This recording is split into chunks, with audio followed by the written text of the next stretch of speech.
committing themselves to civil rights, the new government. The battle has ended. Good morning. In 1969, This Mary Charter is not only a guide to those who lead our nation in government. Notice, Lieutenant General Sheriff Ikofu. Public in an attempt to make scapegoats of Rawlings and his men. For the first time in Ghana, a group of junior army officers had attempted to Country. After 3 months, they handed over to a civilian government under Hilal Liman.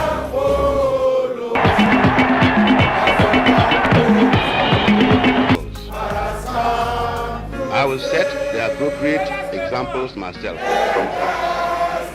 C. Parliament is dissolved. C. Error has come into being in this country. Supposed to be 24.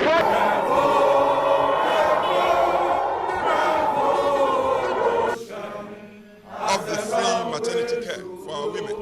Late President knew those occasions would jab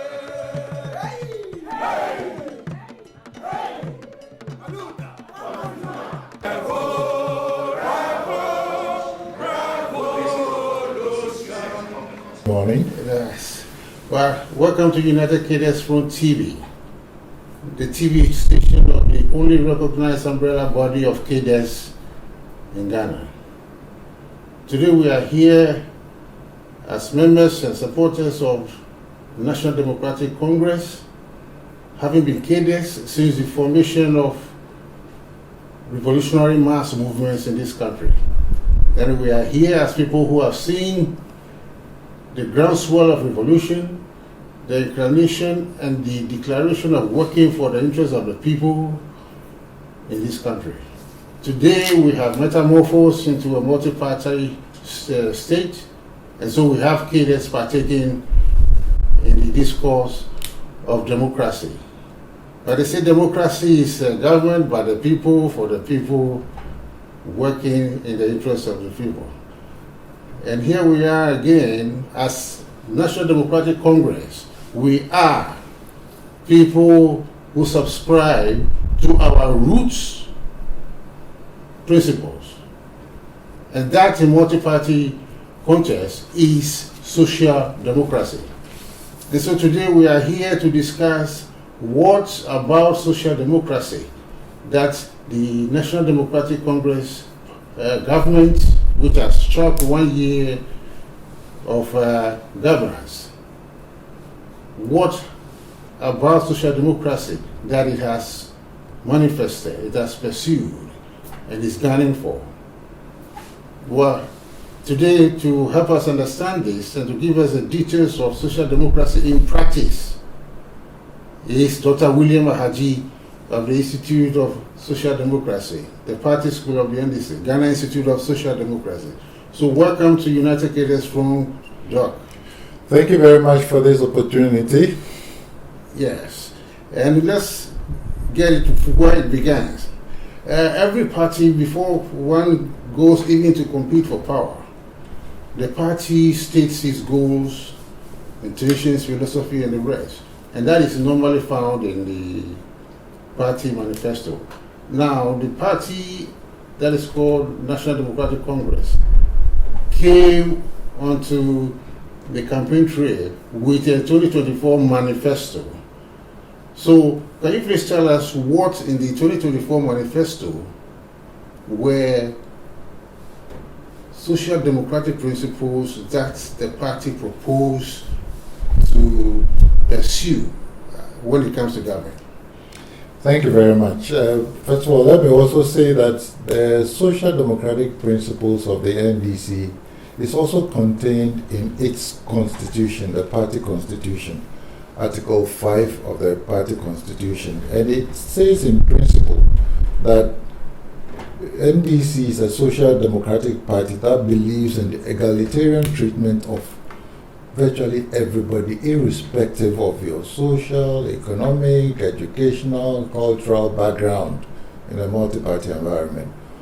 What that means essentially is that the party does not discriminate against anyone on the basis of what they believe in what their educational qualifications or statuses are, what their income status is, or whether they are men or women, whether they are Christians or Muslims. So it's a party that promotes inclusive governance and a non-discriminatory approach to delivering on its mandate. So that is the first thing we need to take note of.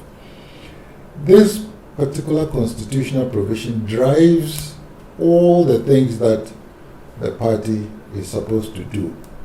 Now, NDC transitioned, as you said, from a radical socialist movement into a social democratic governing system. Now, social democracy as an ideology or as an identity of a party operates on some value systems, or if you like, core values. They regulate, they underpin the conduct and the decisions of the party. What are these ones? And they came from our revolutionary background, as you said. The values of equality, equity, solidarity, transparency, accountability, and probity. These are the drivers of conduct and decisions that any person who belongs to the social democratic system or who belongs to the NDC is expected to go by. So these are our core value systems. But we also have principles that drive our social democratic policies and programs. And so these guided us in the formulation of the policies that we embedded in the 2024 manifesto. Now, if you look at the manifesto, the major consideration of the manifesto this time around, and different manifestos are different themes. The major theme of the 2024 campaign manifesto was to ensure that the country that had come under all sorts of inefficient arrangements needed to be reset. Basically, the systems and the structures that were operating were not opening up opportunities for ordinary Ghanaians to participate in generating national wealth, and it didn't also offer opportunities for fair distribution of national resources. And so the 2024 manifesto had this major theme of ensuring that all the poor and the weak governance structures under the previous regime are improved. And then on top of that, it chose a number of key activities that will respond to the cries of Ghanaians. One of them was unemployment. It was extensive. The youth, and you know that we have a youthful population. The statistics show that the unemployment rate was growing, and in fact had grown from what was prevailing in 2016 to 2024.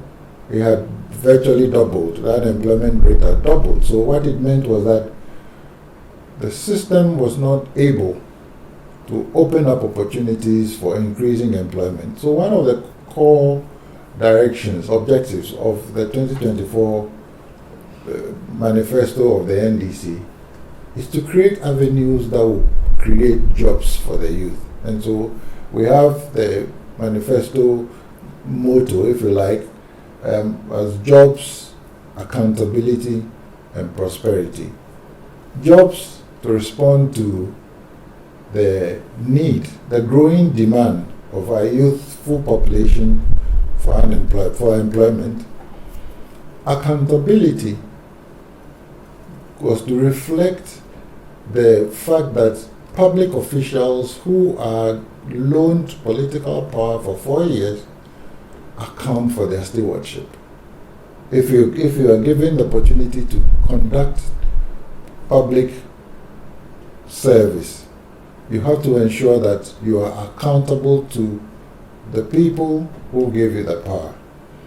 Then the third dimension of our manifesto is also prosperity.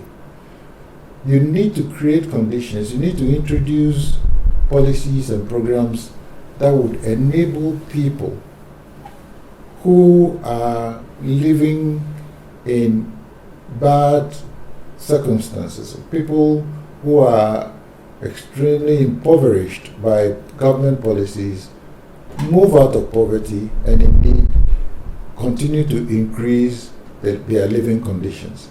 So jobs, accountability and prosperity became the drivers of the policies that are contained in the manifesto. And indeed, each of the sectors had these underlying considerations in the proposals that have been put there, in the policies that have been proposed. So that is what the manifesto sought to do. So if you see government, the NDC in government, and you see all the changes that are occurring, they are responding to the issues that are captured in the manifesto, which themselves are based on the party's social democratic values and principles.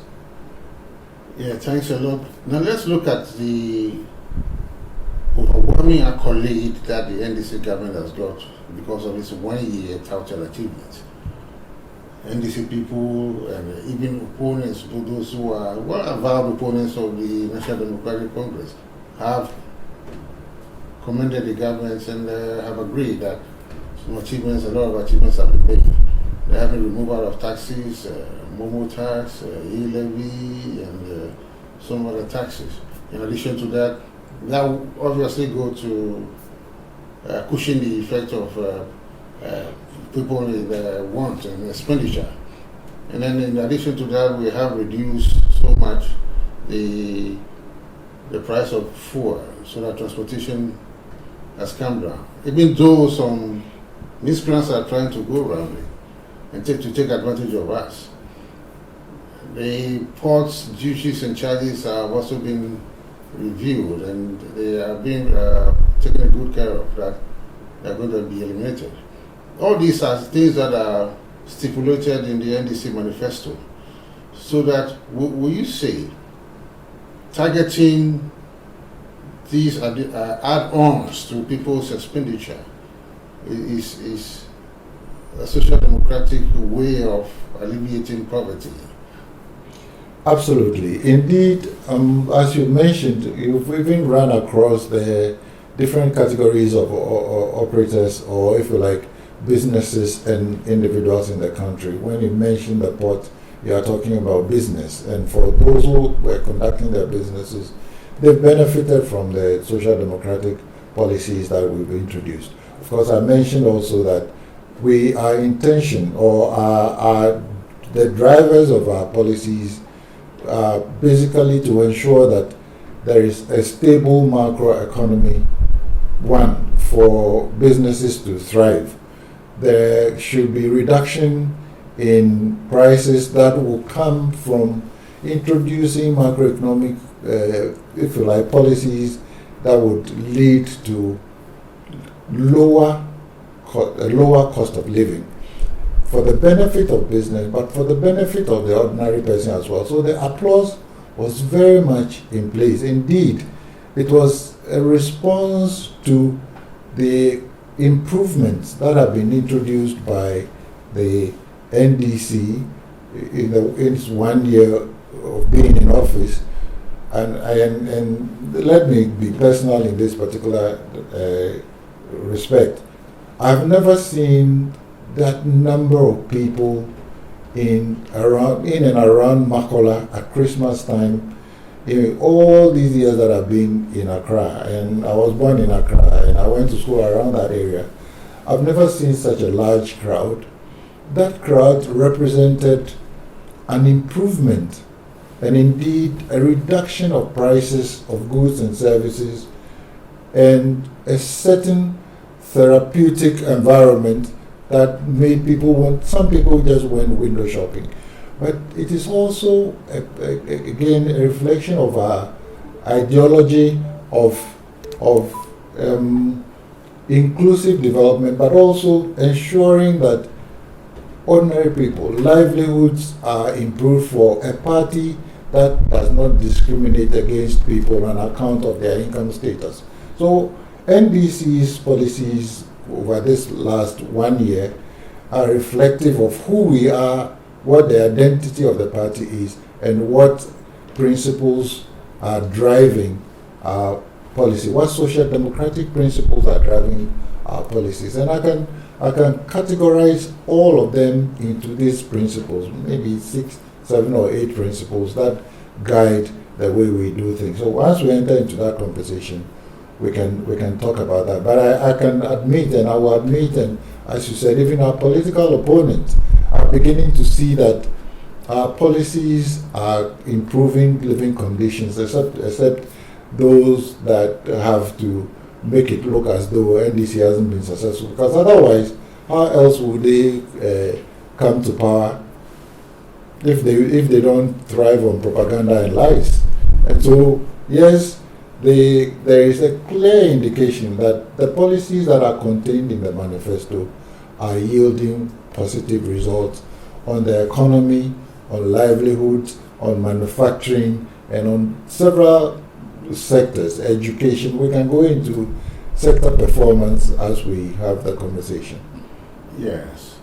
So now let's have a closer look at the policies over here. Some of them are already being implemented. Others are still in the formative stage. One that really comes to mind is the first year tertiary fee waiver, and then the disabilities conditions that are in their favor. But can you explain what the roots of that the social democracy principle that gave rise to that? Yes, the one that I can easily mention is the one that upholds equality of opportunity for citizens. Now, that particular principle is intended to reduce inequalities in different aspects of people's livelihood, particularly income inequality. Now, the academic fees have acted as barriers to people who are bright but are poor. People who have worked hard, they don't necessarily have to come from poor homes. It's basically a case of recognizing scholarship, but also opening up opportunities for people whose incomes conditions may, and in fact have prevented poor people from accessing that university education. And so this particular principle of creating equal opportunities for, or reducing inequality, drove the formulation of that particular policy. What it has done is that no matter your status, once you qualify to go into the university, at least the state absorbs part of that, the cost of education. At that level, yes, the costs are higher than at the lower levels. But then we should not lose talent. No matter how rich you are with natural resources, if you don't have the human resources to exploit them, they'll be sitting there, and you probably will have to bring in different people at higher cost, or import labor or expertise to come and help you, mine your resources. But if you create equal opportunity for everyone to access higher education, what you are doing, you are acting in accordance with your own core principle of providing equal opportunity for access to services. And it comes in different forms. Sometimes we use equalization policies such as subsidies, where farmers are given agricultural inputs, sometimes at lower costs, just so it can increase their productivity. Or you give farmers free fertilizer so they can increase their productivity and then gain disposable incomes in their pockets, and so they can go out there and shop. And so that came through the things that the policies that were implemented by government in the first year. First of all, resetting the macroeconomy, creating macroeconomic stability, and introducing fiscal discipline that allowed government to maximize the use of the scarce resources that it has. Don't forget that Ghana had a debt overhang, NDC had to inherit a debt overhang, and so all the opportunities of borrowing had been shut, and therefore government had to depend on its own resources to introduce some of these policies and programs. And of course, they are based on a social democratic principle of ensuring equal opportunities for each citizen. So this one particular principle has manifested in a number of policies that the government has introduced. In some cases, even reducing geographical or locational differences by taking some programs there as well. And so those are things that we want to bring to the attention of Ghanaians, that yes, that particular policy responded to our principle of ensuring equal opportunity. Yeah. Yes. Okay. So that's basically one of the core principles of social democracy: equality of opportunity, and then it develops the programs and the policies for it. Right. Well, it looks like we didn't. Okay, over the years we have emphasized gender equality and so forth. Right? This time with disability and income, the power to ability to pay. Was there anywhere that we had gender equality, or we think we are okay with the gender parity, and so we can go ahead and go beyond that to get disability people to? Oh, well, as a social democratic party, and as I mentioned, we don't discriminate against you on account of who you are. And so, yes, we've done a lot in that regard, but in relation to gender parity, the equity law has been passed, and as I mentioned, one of our core values is equity, basically fairness. It's close to the creating equal opportunities, but it also ensures that when you are excessively vulnerable, we need to introduce deliberate policies to create opportunities for you to participate in national development. And so, yes, if you probably must have heard, and indeed he demonstrated it, His Excellency John Mahama had indicated that because of the gender equity law, at least a minimum of 30% of opportunities should be given to women in the public service, and indeed in his appointment, and he's lived up to that. I mean, he's done something in that respect. Again, as a political party, we have a disability desk, and indeed, only Saturday, we organized an orientation program or a training program for persons with disability. Gender desk mobilized people, and we'll continue doing that. But that's also manifested, if you see the manifesto, where 5% of employment opportunities at the MMDAs is to be reserved for persons with disability. In fact, it used to be 3%. So NDC has increased that to 5%.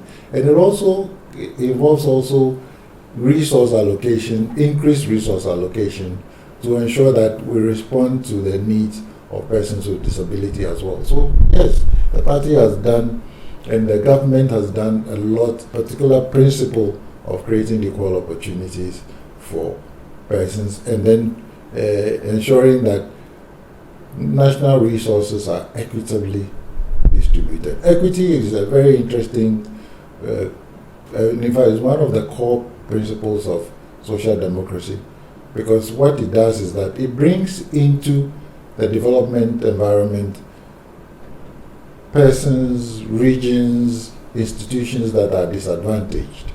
Otherwise, they will be left on the margins. No particular policies will be introduced for them, and when that happens, then what you are doing with your governance is that you are virtually deepening inequality. But if you can create opportunities, then what you are doing is that you are creating opportunities for inclusive development, inclusive participation by all groups of people. Yeah, okay. So let's look at another social intervention that the NDC proposed to do in the health sector. It came to light, and it was more or less highlighted more and more in the media when the Kolebu renal unit was having problems that they shut down. They asked people to go and pay, so that now if you can't pay for your treatment, you will die. That is when the NDC brought in its own proposition. Yes. So can you please explain to us? They call it Mahama Care. Yes. Is it from Social Democratic? It is. Or it was in response to a crisis? No. One of the core principles, as I mentioned there, about 7 or 8, one of the core principles of social democracy, the promotion of social security, or if you like, using the social democratic principle of social interventions. It is that important. Social interventions is not just the policies. Social interventions come in the form of both policies and social infrastructure. If you want to rear chicken and you don't build the chicken coop, you will not be successful. Basically, that's an African tradition. You want to rear chicken, you must build a chicken coop. So it is not only the introduction of policies, but also the provision of infrastructure. What have we done in the past 1 year? You know about the Medical Trust Fund. Indeed, it was launched by our president himself, and what he did was that he even asked his ministers to commit 1 month's salary to the Medical Trust Fund, what we call the Mahama Care, which is taking care of all of these issues about lack of access, so you don't have access to renal care. And then non-communicable diseases, age-old diseases, and all of those things, care for the aged. Indeed, in some cases, in the policy, even issues about property rate by people about 70 years have all been introduced. And so there are many of these things, but they are also consistent with the social democratic principle of promoting social security. It guided the way we introduced the mutual insurance in the 90s. And indeed, of course, and then sometimes we laugh at the fact that NPP claims they introduced national insurance scheme. They didn't. We can draw attention to people when Dr. Adokufo objected to the introduction of the mutual health insurance scheme around 1999. We have newspaper cuttings to that effect. But it was done because we believed in ensuring that we provide in the social security for the disadvantaged, the vulnerable as well. So pension schemes, we did a pensions reform, we are working on that, we had different levels of pensions. We've introduced institutional care, and there are many others that have been done. And then, as I mentioned, there's also social infrastructure. All the legacy projects that NDC left in terms of hospital construction, for instance, were abandoned by the NPP. And you mentioned earlier also that even hardcore NPP people are now blogging, and they are on social media talking about the market in Kumasi, Sewa Hospital. All those projects are being done because we believe that access to health services are important. Indeed, the Minister for Finance also mentioned the fact that some Agenda 111 hospitals will be completed by this administration. What it is doing in principle is that it is opening up opportunities for ordinary Ghanaians to have access to health services. And indeed, of course, there's a lot of improvement in the health insurance system. And indeed, if you look at the 2026 budget and the report it has put out, a number of sectors have grown out of the policies that have been done in in response to promoting social security and social interventions as well. Yes. So can you add on to this another social intervention policy that is being executed by the government that comes from the manifesto? Oh, sure. I mean, improvement in access to education. The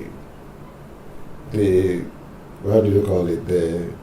The e-blocks will be completed. We've improved access to food in the three SHSs. We've committed funds now, dedicated funds to supporting the free SHS. That's a very important aspect of it, because there was disaster when the previous government was trying to implement the free SHS system. There are a number of, in fact, conditions of service for teachers have improved. All of these things are intended to ensure that there is, service provision of quality service provision, and then an efficiency in the use of public resources. So we've done many of these things, and as I said, the Mahama Care is a very important policy initiative that will respond to all the pictures that we saw where these days young people are developing diseases and illnesses that were previously associated with the aged. We've seen cases where instead of spending money on the hospitals, the previous government was not committed to solving the problems of the poor in terms of access to some of these facilities. Yeah.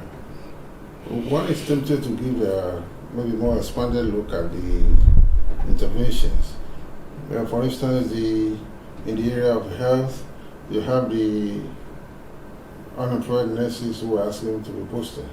And then in the area of the education too, even though we have improved access to feed and improved maybe the quality of food, one will also ask how far, maybe if you have any information on that, how far has it been with the school farms, which will guarantee more food for schools that can afford to have farms. But more importantly, we talk of some housing for these people, nurses, teachers, and people who are in those services. Is there anything, how far does the social democratic policies reach there? Okay. Incidentally, we mentioned the issue about school farms, and indeed, if you look at the manifesto, it had been put there, and indeed that was one of the policies that President put out very early, that all schools must establish school farms, not only to feed themselves, but the excess, the government will become an off-taker of the excess from the school farm. So issues about the buffer stock company, the whole 24-hour economy, agri value chain has been introduced so that, yes, feed yourself, basically, but also produce enough for other to reach the point of food security. So those are policies that have been implemented or are being implemented by government, and indeed, again, it is consistent with our ideology that yes, we should not be too dependent. Aid dependency has undermined prosperity of countries, and beyond just this micro policy implementation program, there's also the other aspect of food sufficiency, if we are looking at agriculture, and then value addition, processing for export, improving your if you like, foreign exchange earnings as well. But largely, these are supposed to reduce our dependency. It has created a lot of problems, and I mentioned that we need to promote, in fact, promotion of industrial growth is also one of the key principles of the social democratic values or principle or philosophy.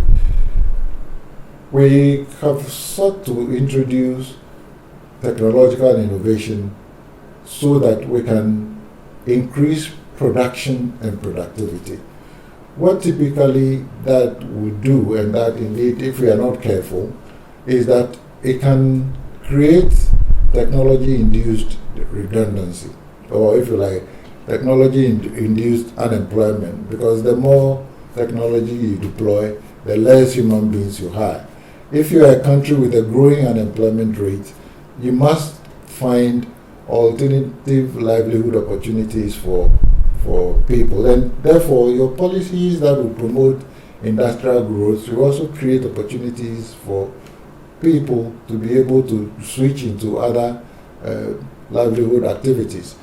All of these things are again very core to our social democratic principles. I mentioned from the beginning that the principles are the drivers of policy and also the programs. So if your principle is to promote inclusive growth, when you are investing, you invest in such a manner that ordinary people can be part of the wealth, the state wealth generation. There are many of them. I mean, there are some about, as you mentioned, reducing labor conflict, providing support for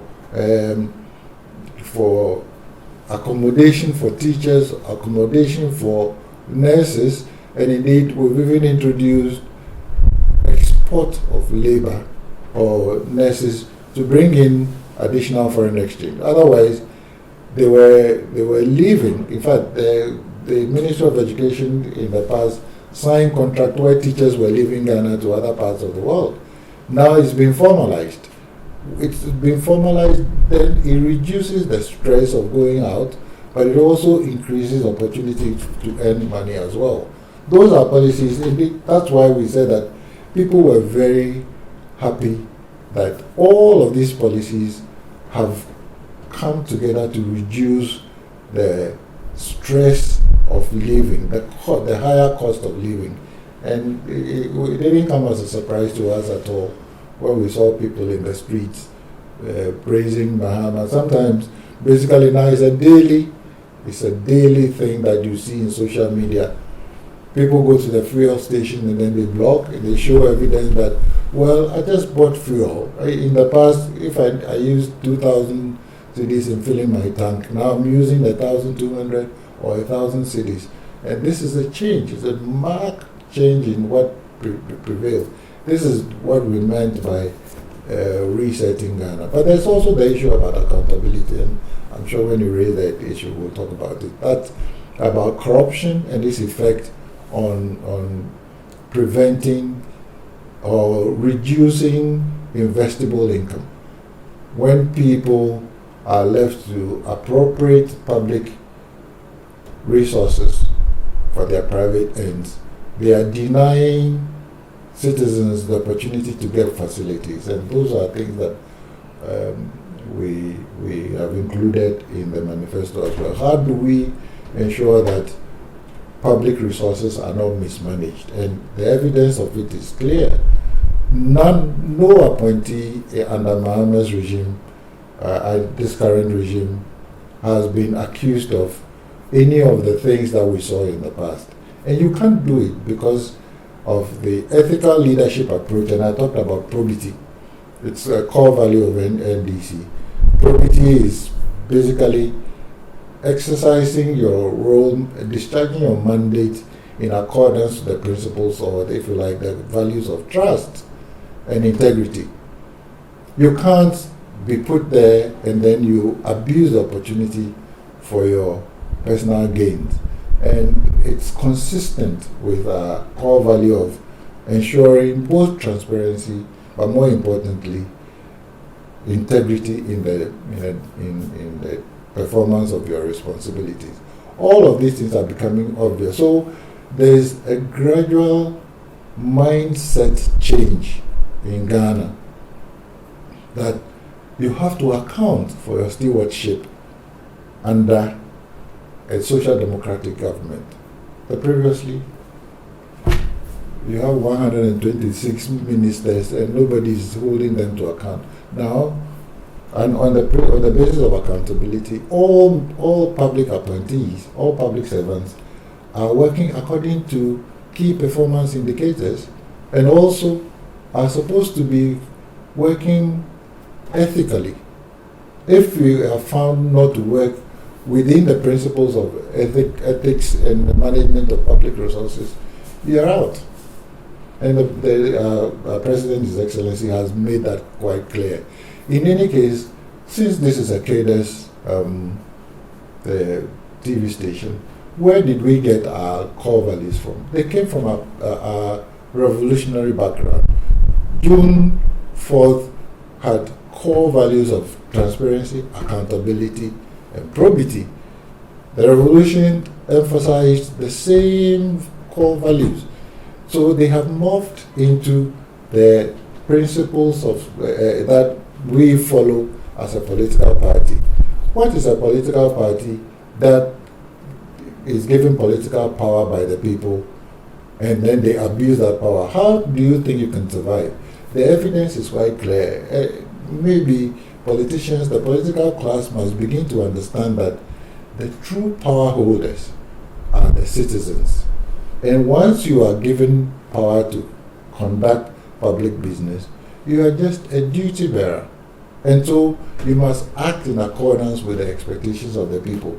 Otherwise, you walk away with, as an incumbent government, with 38% of votes for your leadership, and you have this miserable number in Parliament. The people spoke. And so, yes, as cadres, yes, the revolution gave us all our marching orders. And indeed, it is also consistent with our shift into social democratic principles. And so I think we are in a good state. There are a number of others as well, as regards even private participation in public work as well, or public-private participation. Social democracy is not against the market.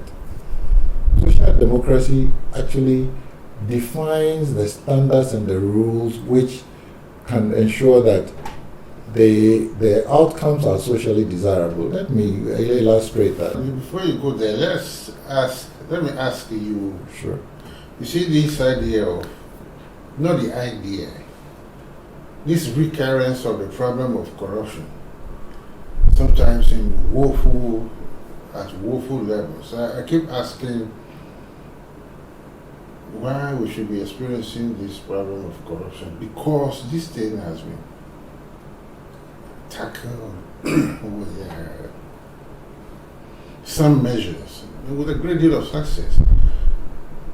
Why does it keep coming back? If, for instance, from our revolutionary roots and the social democratic transparency, accountability, and probity, it stands to reason that if such principles were being enforced and rigidly pursued, we wouldn't have arrived at situations where people have really stolen money and they are in court.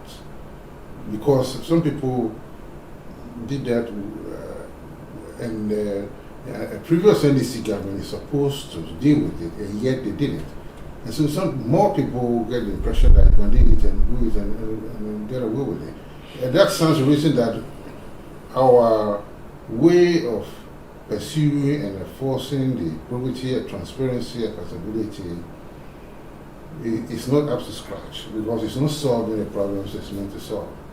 But you know, the NDC is better at managing this whole issue about corruption than our political opponents, primarily because even under Mills, or if you like, under our revolutionary leader Rawlings, if you were caught, you'll be punished. In fact, the whole issue about June 4th was that the military leaders who were preparing to hand over power to the civilian administration had become so corrupt that they had actually soiled the image of the armed forces. And so the junior ranks and all this. And the uprising was staged primarily to clean the image of the army and to actually deal with corruption. Yes, that was attempt number one. So that was the standard. Yes. And it continued even under the PNDC. And then it has been inherited by NDC. I do not recall corruption under the PNDC. No, what I mean is the principle of standing rigidly against corruption was upheld by the leader of the revolution. Yes. That's why we had very minimal cases of corruption. Fighting corruption should not be based on personalities or the personality of the leader. It should be based on functioning institutions. So yes, everybody knew that. I mean, sometimes from the experience, the little that I saw, even if you wore a watch that was supposed to be very expensive and you went to a meeting, you have to explain to Rollins how you got the watch. I mean, there were things like that happened. But I'm saying that fighting corruption is not based and should not be based only on the leader's integrity. It has to be based on institutions. As the American president who came here, was it Obama? Yes, strong institutions are critical in fighting corruption. And then a very effective sanctions regime is also very important. And so, yes, NDC, there were cases that I didn't hear about a mail saying he couldn't deal with dockets, but I recall very vividly that he appointed me as the head of the National Identification Authority. And I had cases that came up, and at a point I was called that, well, if you have any issue about anybody doing the wrong thing, punish the person. That was the instruction I got from Professor Mills at that time when he was there. So he himself was against corruption. And so I don't know about that particular case, but what I'm saying principally, and as you ask, is that let's introduce or strengthen institutions and make sure that anybody in that position is acting in accordance with the rules and the procedures of doing that. There is legislation.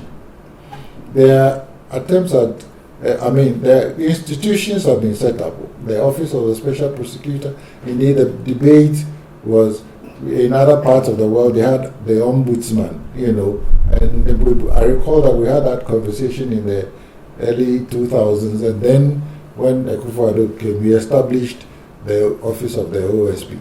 But under him, with an institution that he set up, corruption even thrived.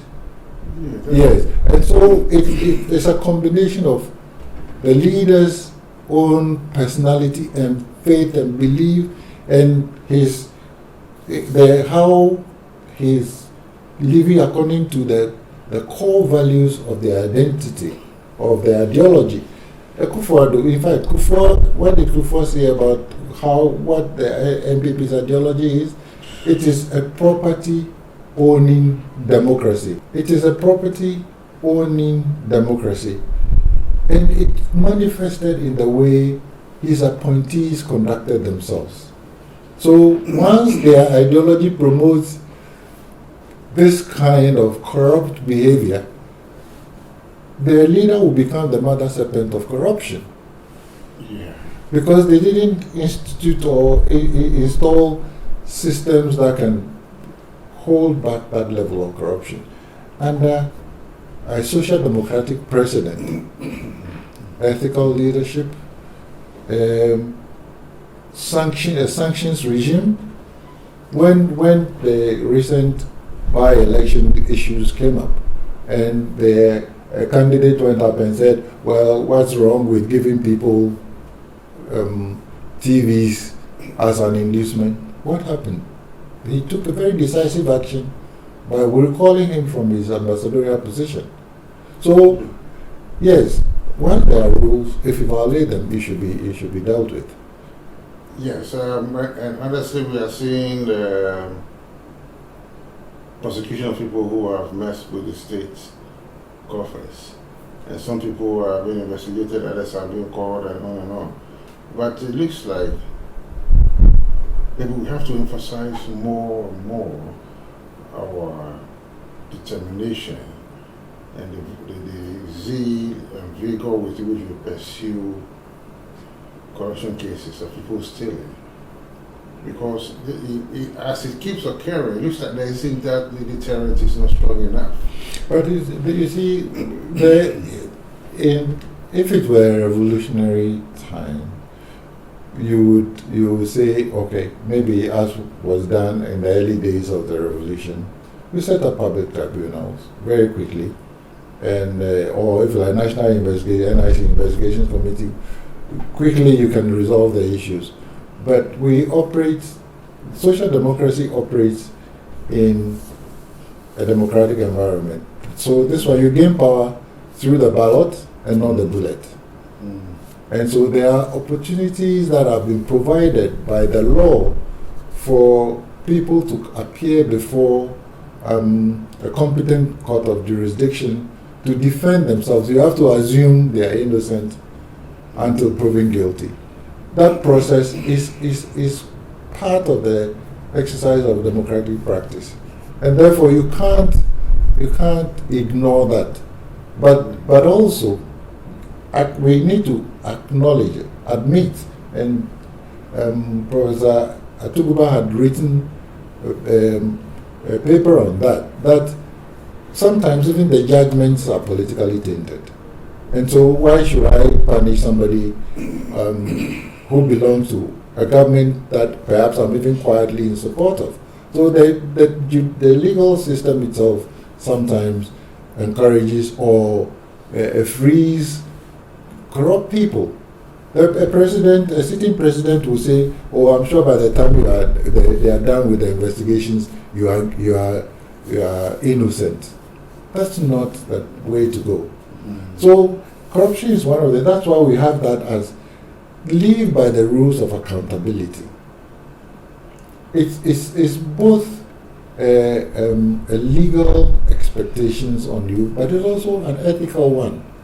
That yes, so that is the objective thing, but and we expect that's a normative, but obviously it's not, and that's why I was saying the reinforcement of the punitive and preventive measures. Of course, a lot of preventive measures have been introduced. I mean, as we said, there are institutions, there are laws, there are codes of conduct. You know, almost every appointee now has signed a code of conduct. If there's any case of that's why I remember the ethical leadership, you are supposed to go by the code of conduct. If you are in breach of it, you yourself, you know that you have breached the things you appended your signature to, and you'll be punished. A sanctions regime can come in different forms. There are penalty units, there's dismissal, then there's criminal prosecution. All of them are there. And therefore, it is for you as an individual who's been given that rare opportunity to do public service, to conduct yourself in accordance with our core values of probity. If you don't know it, and many of them haven't gone through the party school to learn what our core values are. And that is one of the challenges we have as an institution. How do we scale up the training, the orientation, and the building of skills of NDC appointees for them to know that your responsibility is to the people who entrusted you with public power. And so you have to conduct yourself in such a way that you don't deny them the opportunities and the resources that should come. There are many buildings in this environment that are empty. People stole money to put up the buildings. They hold property because they come from a property-owning democracy party. The state, for them, is the source of their wealth. And so they indulge in state capture. It will not happen under NDC because our president has even requested that a law should be passed, and if that when you even want to acquire state land, it has to be approved by Parliament. That is one way of, and that's a preventive way of dealing with the issue. But it's also, well, okay, if for any reason you use underhand methods to acquire it, if you are found out, you should know that you are done for. But let me also mention that President Mahama has appointed a presidential advisor on corruption and has set up an oral office. Yeah. So once your case goes there and is investigated, and then they establish a prima facie case against you on corruption, you are finished. He has created the institutions that can help in investigations, but also institutions that can recommend severe sanctions for breach of the rules. So yes, and as I said, at the back of your mind, you should know that you are performing service, you are performing a duty on behalf of the people who entrusted you with the power. It's in the Constitution. All government power springs from the sovereign will of the people.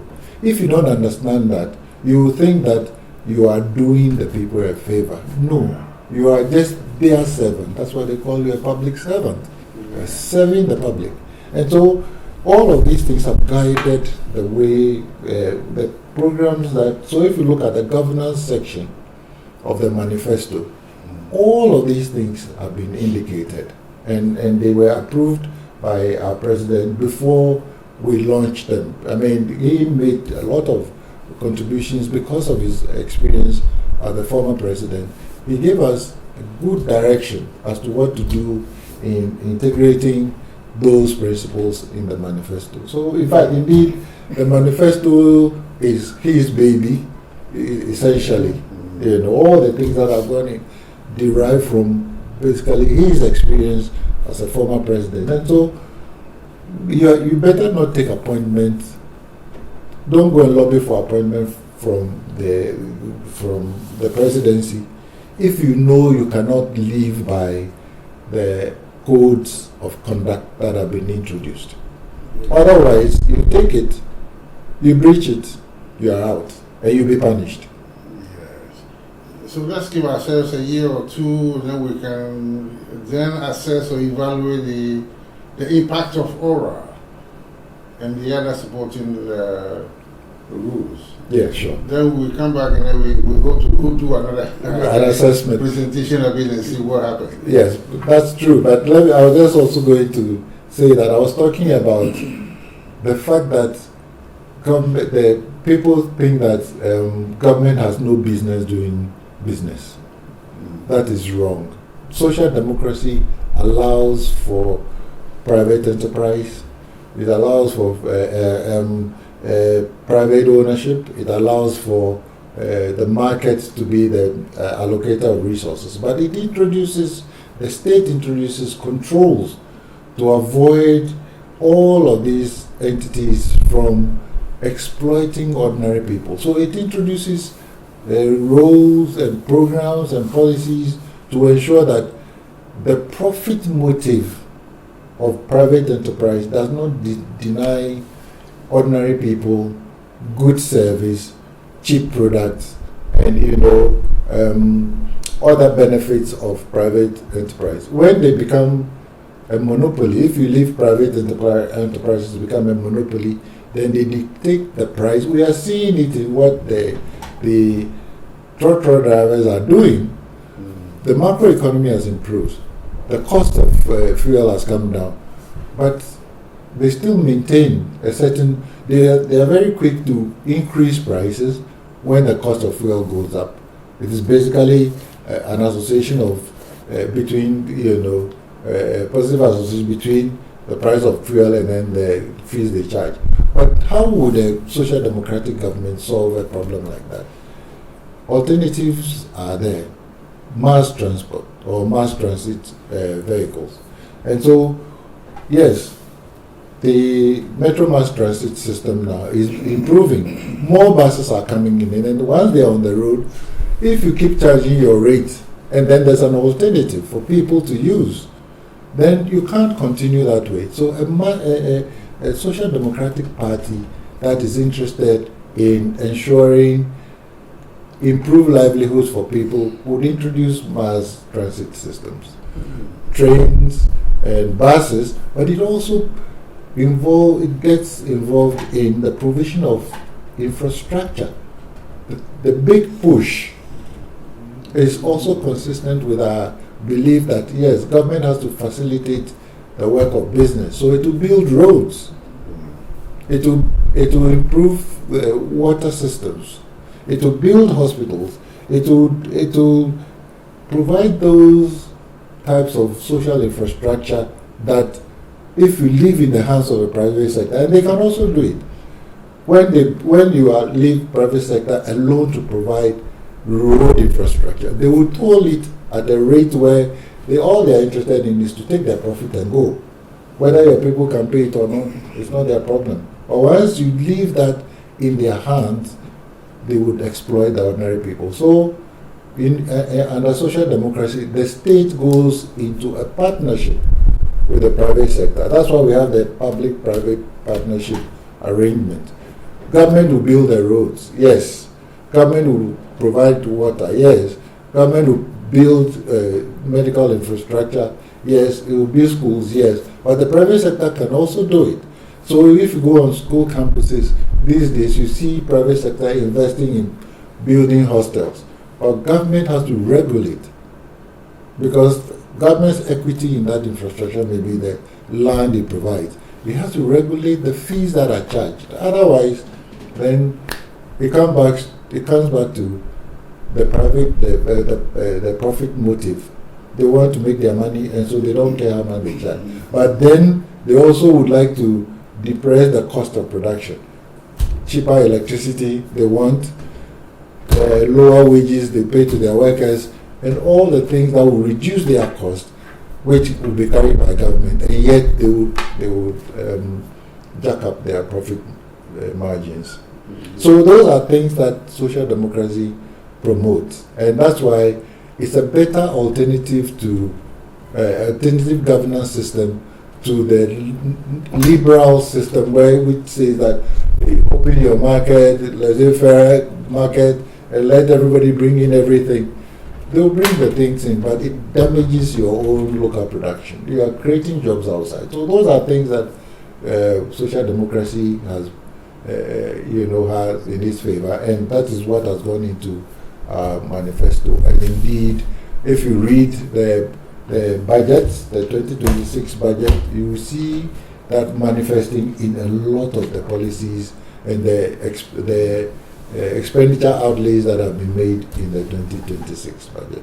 Yeah. So now let's come to the very daunting and by arguably one of the most mentioned grievance of our people among the youth.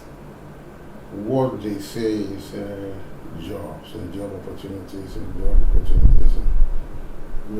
How are we working to provide for this?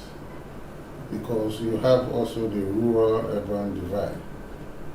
And our economy used to be agrarian, that's agriculture dependent. But now the situation has changed. How are we reinforcing or helping people who are going to agree to get support, the egalitarian thing, so that they will also be able to do, firstly in the Greek area, before they maybe link up with the urban areas? Okay, thank you. If you look at what's contained in the manifesto, there are very innovative programs that government has introduced to respond to the unemployment situation. The public service can hire at most maybe 100,000, but it's operating now around 700 and 800,000 people. The youth population is huge. So even if we were hiring people into the public service. 800,000 or 700,000 is a small number. So what you need will be alternative employment avenues. And they are there in the manifesto. National Apprenticeship Program, the NEIP, all of the Million Coders program, several of them are contained in there. What that seeks to do is to make the youth self-employable. Once you acquire the skills and you start up your business, and indeed there are institutions, the NEIP, National Entrepreneurship Innovation Program, for instance, will take you through training, will provide the initial capital for you, and then you can set up your business. Now, one individual who sets up a business is likely to hire 2 or 3 more. So those are the ways we are responding to it. Then our flagship government program of the 24-hour economy, that the act has just been passed last week, turning the secretariat into an authority. And so I understand there are about almost 450 or 500 private enterprises that want to sign on to the program. What that means is that problem of underproductivity or underutilization of plants in those industries, in those manufacturing entities, would change. Because as we said, 1 job, 3 shifts, 3 persons. Once they are signed into this program and all the infrastructure needed are provided, then these companies will work 3 shifts a day. It has the opportunity of growing the economy itself, but it also has the opportunity of creating employment. And it is also tied to agriculture because, as you said, Ghana is a smallholder-based agricultural country. Yes, we would go commercial farming. If you look at that, there's also commercial farming in the manifesto, but it's also this whole thing about value addition. There are Koko Kitty programs where you can take a small number of chicken, but then President Mahama had indicated that government is the biggest procurement institution in the country. And so all government procurement is directed towards off-taking from that emerge from the value chain. And so there are several projects and programs that are intended to respond to this issue about job creation, but also value addition. Because then we can export. And the West African market is there. If you remember the African Free Trade listing area, the headquarters is in Ghana. We are taking advantage of it. There's a huge market in West Africa, which we should take advantage of under the ECOWAS protocols, but also under AFTA. And so all of these things have been lined up in the manifesto, and they have transitioned into government policy. And you can see that anyone who is in touch should pick both the manifesto and then the policy, and we'll see that they are mainstreamed in the policy. In fact, one of them is that we reduce borrowing and then we benefit from our own natural resources. It's coming in the cocoa area, it's coming in gold. We're exporting a number of rare products that are in which we have comparative advantage in producing. So many of these things are intended to resolve the problem of youth unemployment. Yeah, so we wish to continue, but unfortunately we have to end somewhere. Definitely. Because governance is a wide area. Definitely. But we hope to get some more time to discuss some of even the debates and the claims by these Dankobuzia tradition that they have done it more in society. I think we put that to rest by what happened and indeed the kinds of policies we've introduced. As I said, it's not just about saying free. What else do they mention? Free SHS. Yes, and then the school feeding. No, they didn't start the school feeding. They didn't. So, I mean, they don't have any claim. Even their hospitals, they haven't built any. They haven't built any. And they left many of the nurses and the teachers. And in fact, they did it in such a way that, well, when you finish, you're on your own. So the nurses who were praising them for when they said they were going to restore nursing allowance and voted for them, you saw the videos. Most of them said no, they have been shortchanged.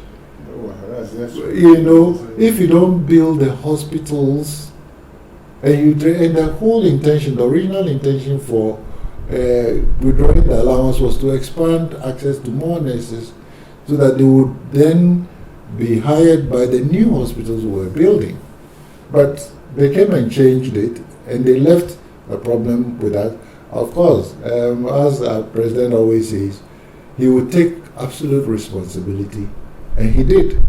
And so we've reset all of those challenges that they left for us. So I think we'll need more time to discuss the nitty-gritty and as it develops. But as I've said, we should come back to do another assessment, reevaluation of how our flagship programs have fared in a year or two. Because in a year or two, we'll have only 1 year to stay in government. Mm-hmm. And so we will have to see how far we've come. Mm-hmm. Yeah, so that is it. Dr. Ahadzie, we want to thank you so much.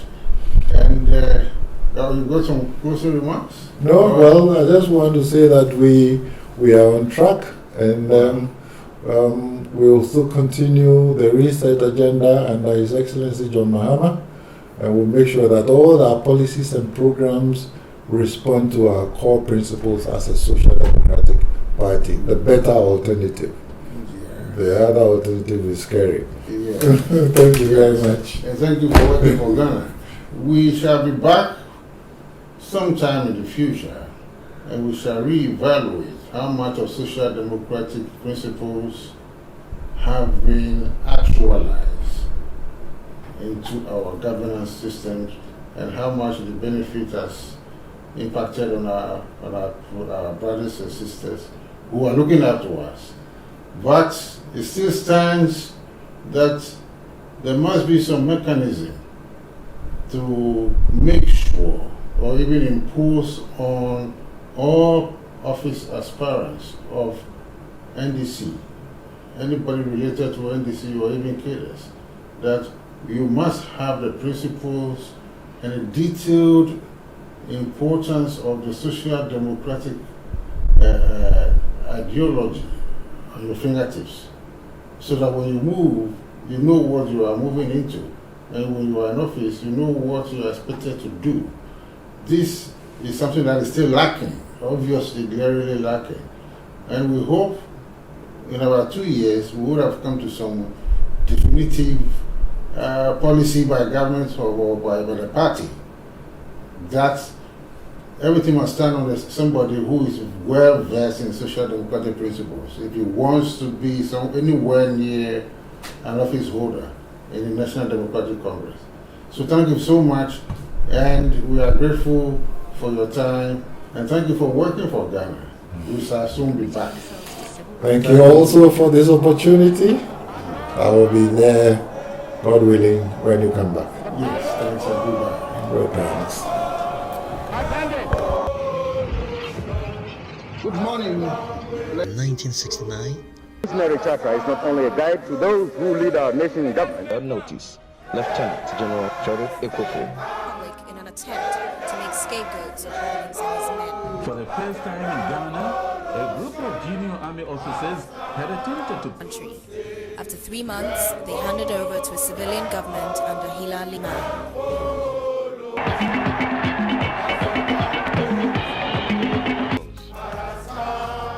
I will set the appropriate examples myself. Big